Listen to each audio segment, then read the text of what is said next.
transition.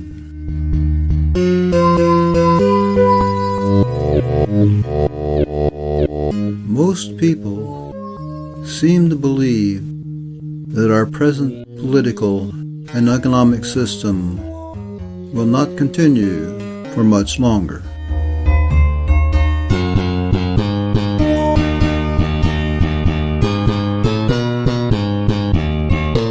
We think change is coming, and that change is not likely to be pleasant or easy.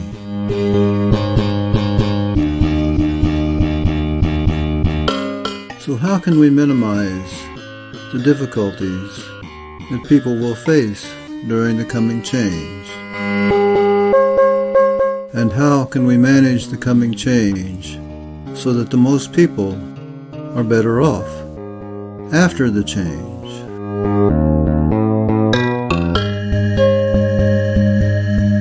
Too many revolutions have resulted in societies becoming even more authoritarian and dysfunctional.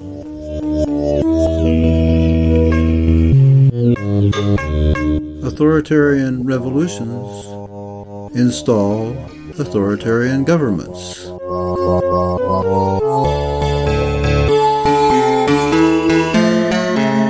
We need an egalitarian revolution that will install an egalitarian system of governance,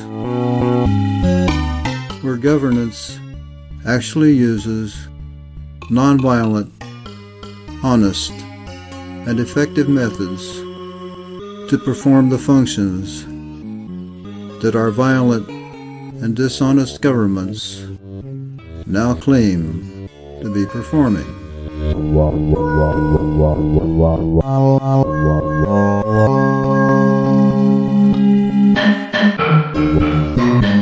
I'd like to propose the Just Say No program. The goal of the Just Say No program is to set up a society where people can just say no to any request. That is a simple and relatively painless method of ensuring fairness. If you don't think it's fair, just say no. With that in effect, everybody will be involved in group activities they think are fairly managed. We won't have bored students sitting in the back of a high school class.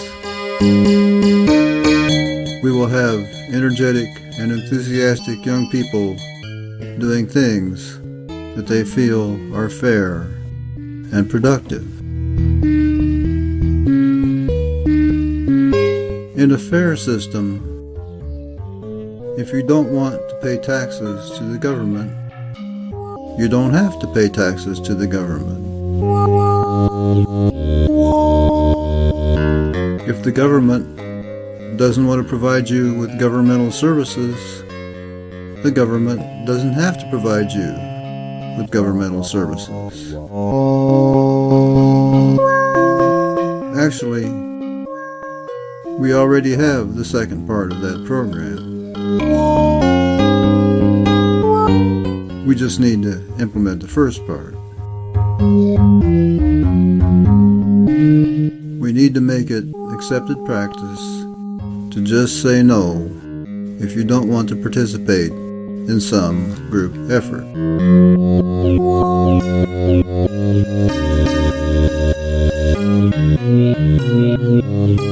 The right of refusal is not a new idea. The right of refusal has been the basic operating principle of many so-called primitive societies for at least thousands of years. The right of refusal was the way the United States mostly worked when it was first established. those early Americans did have to deal with chattel slavery and a lot of other authoritarian delusions. But there was no income tax. There was no Social Security tax. There was no central bank inflation tax.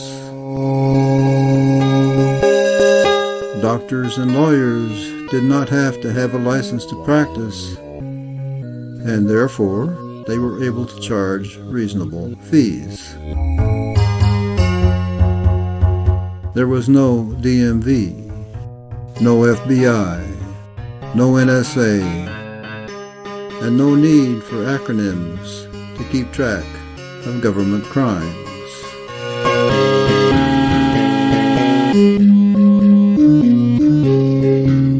We can implement the right of refusal by just saying no, and we can maintain it by continuing to say no to things we don't like.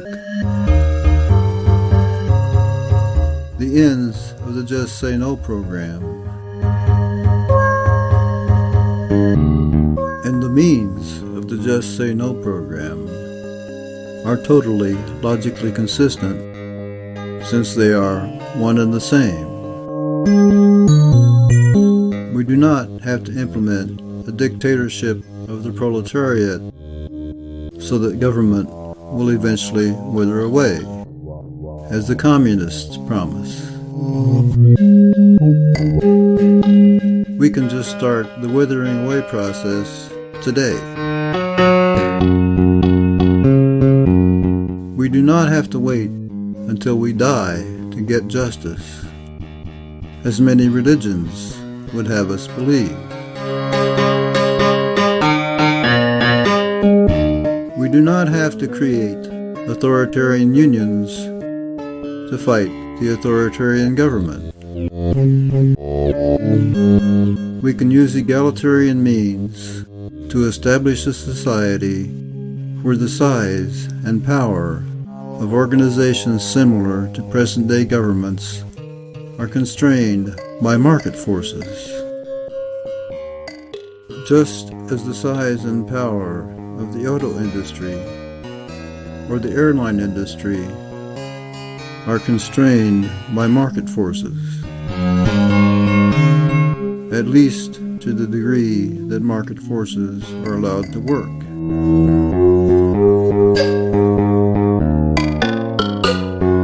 As the Chinese and the Russians so famously discovered, not allowing market forces to work creates poverty, chaos, and revolution.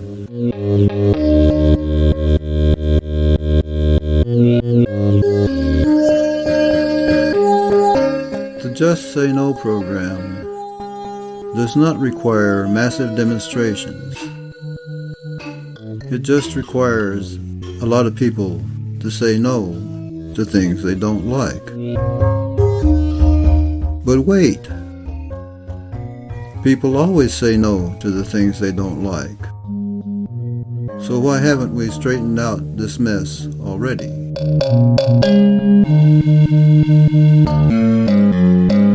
We haven't fixed our problems already because of poor communications and analysis. Our communication networks are filled with lies, most of which are generated by the government or corporations that are really just a part of the government, even though they represent themselves to be free market entities. These corporate and government lies are designed to cause the public to say no to policies that would be good for the public. These lies are designed to get the public to just say yes to policies that are bad for the public.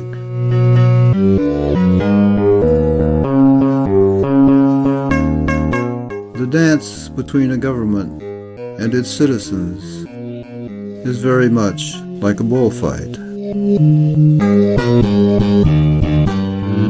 The matador distracts the bull with flags and gets him to attack thin air, so the matador can come in from the side and draw blood. The lies the government tells are like the flags of the matador.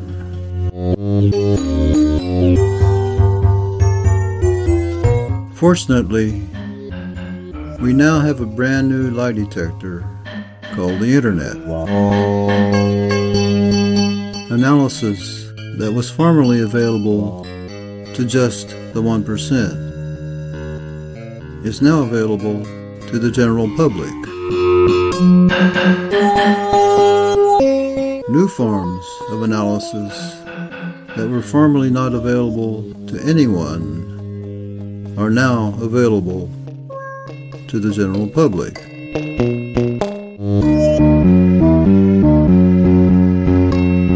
There are now 3.5 billion Internet users and counting. That is potentially a 3.5 billion person virtual flash mob, and of course, a whole lot of smaller and not so virtual flash mobs.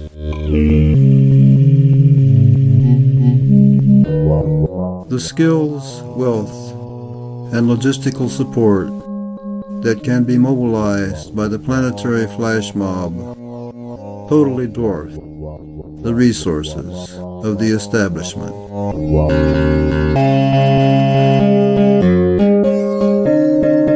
The planetary flash mob can defeat the establishment because billions of good people can cooperate honestly, openly, and politely to contain the establishment.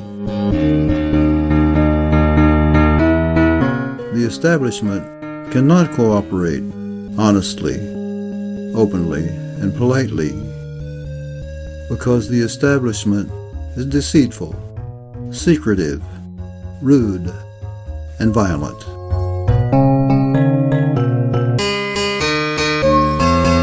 The New World Order establishment can become more honest, open, and nonviolent, and survive and prosper.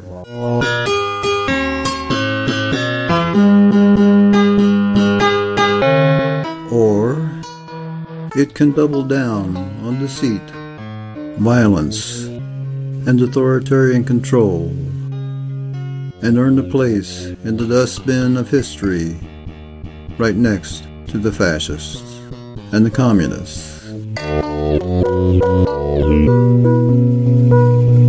We can put authoritarians in their place by calling them on what they are doing.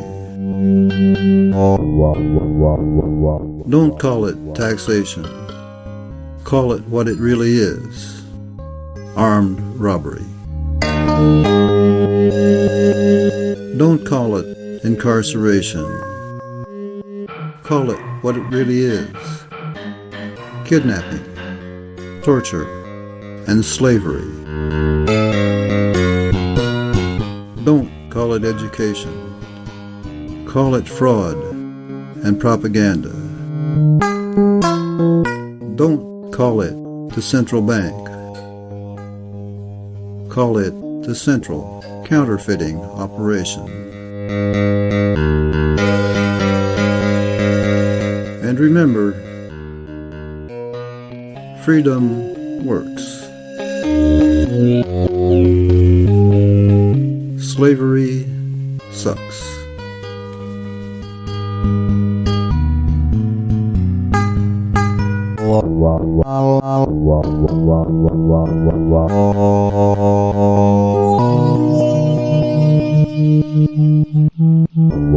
Wow.